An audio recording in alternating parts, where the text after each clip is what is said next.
blood-sucking tax collector! There's no place for you here. Out of my house! You scum! Help! Oh, Simon, don't! I will not have Simon, it defiled by you! Simon! I hear you've had a big catch, Simon. We'll talk about it later, shall we? But what about this friend of yours? This new preacher or teacher or whatever he is? Am I not allowed to speak with him? Not in my house.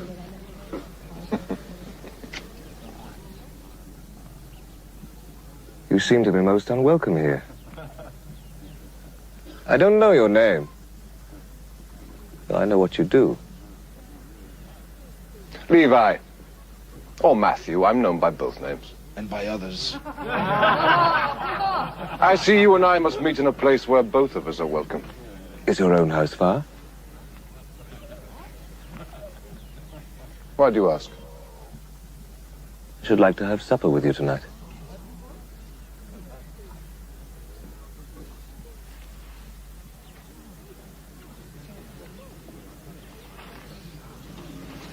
You would enter the house of a sinner.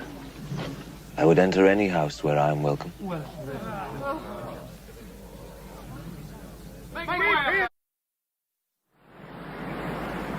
He doesn't seem to realize the scandal it would cause. Peter, you tell him. I've told him. Well, tell him again. The whole place is talking about it. Needing some Pharisees, I suppose. Well, they know the law. Tax collectors cannot even enter the synagogue, and anyone who associates with them is as defiled as they are. Yes, according to the Pharisees. Well, yes. Well, that's their argument. Peter, tell him again. I told him! What do you want from me? I said Matthew's my blood-sucking enemy. I hate Matthew, but all Jesus would say is, well, why don't you join us as well?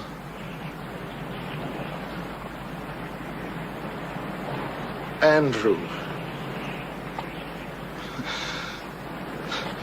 Andrew, I'm not like you. I'm not a follower of priests and prophets. I'm a fisherman. I have my family to think of. You followed the Baptist, now follow this one. Peter! Just leave me alone! Why did you bring him here to me?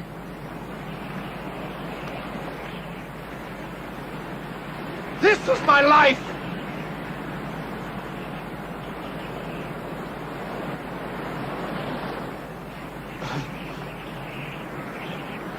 My nets.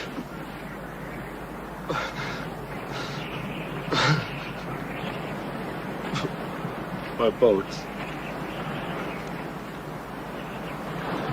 Go on! Follow him! But leave me! Come on. You can't talk to him when he's like this. Come on, Philip.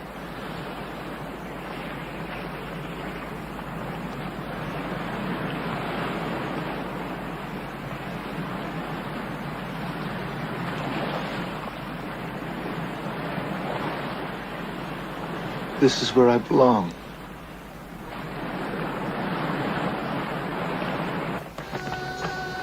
Master! It's a scandal for you to eat with these people. Don't you know who they are? We've lived our lives honorably, made sacrifices to keep the law. They are thieves, whores, usurers, violent and godless people. And now you sit and eat with such people who spend their lives in orgies and perversions. I'm not come to call the virtuous to repentance, but the sinners. And they might enter the kingdom of heaven even before you. Listen, Master, if you go and eat with these people, they will contaminate you. The whole town will abandon you. James is right. James, the heart of the law is mercy. You can't! You can't!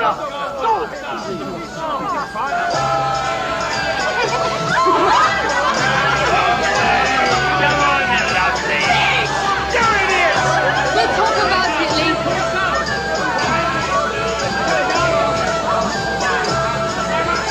He's here.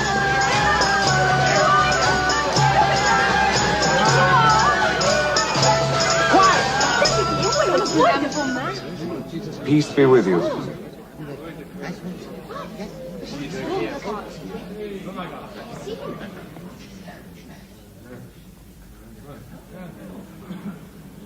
Thank you for coming to my house.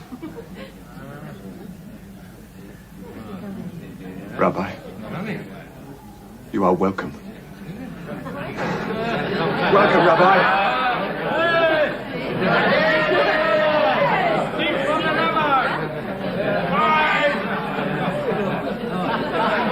Move! No, don't move. I'll sit there.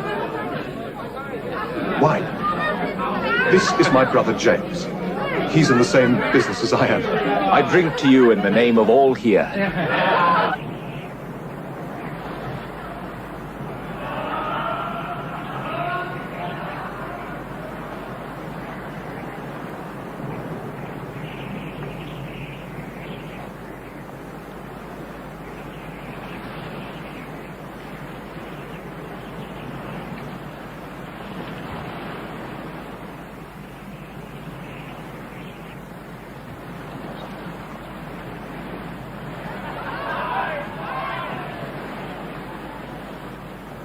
Rabbi, we want to hear your words. Please, speak to us. No, let's eat first.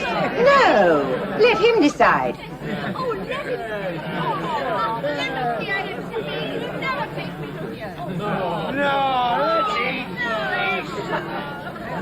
No.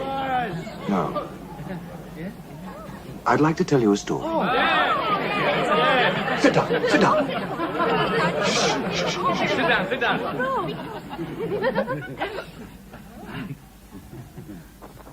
A certain man had 2 sons.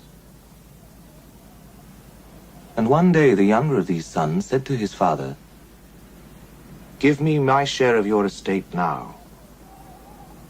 So his father divided his wealth between his 2 sons.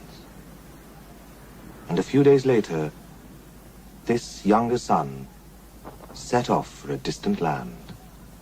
And there he squandered all the money he had on riotous living. Now, not long after this, a great famine swept over the land, and the boy began to starve. He persuaded a farmer to hire him to feed his pigs, but he was so hungry that even the husks he was feeding the swine began to look good to him. And still, nobody gave him anything. Finally, the boy came to his senses. At home, even my father's servants have enough food, and to spare. And here I am starving to death. I will go home and ask my father to hire me as one of his servants.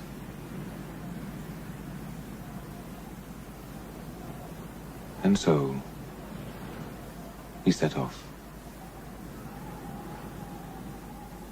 Now he was still some distance from his home when his father saw him coming. And he was so filled with compassion that he ran towards his son and embraced him and kissed him. The boy said, "Father, I have sinned against heaven and you. I am not worthy to be called your son." But his father called for the servants and said, "Bring me the finest robe in the house and put it on him. Put rings on his hands and shoes on his feet. Kill the fatted calf. We must celebrate with a feast." My son was dead and is alive again.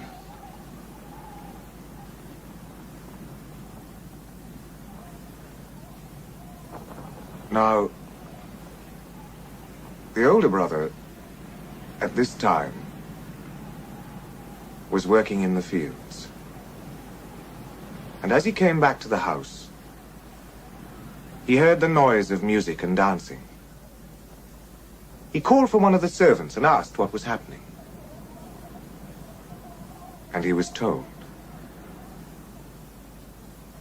At this, the older brother became very angry, and he refused to go into the house. The father came out, tried to plead with him, but he wouldn't listen. I have worked for you all this time, all these years, and never once have I disobeyed you. And in all that time, you've never even given me so much as a goat so that I could have a feast with my friends. My younger brother comes back, having spent all your money on harlots. And for him, you kill the fatted calf.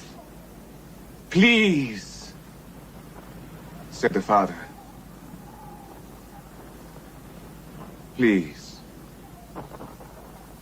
try to understand. You are always with me. Everything I have is yours. But it is right to celebrate. Your brother was dead. And is alive again.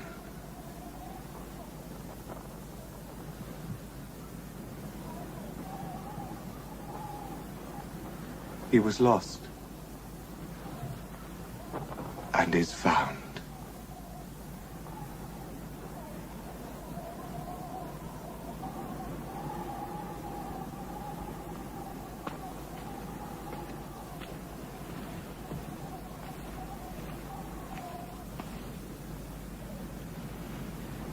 Forgive me, Master. I'm...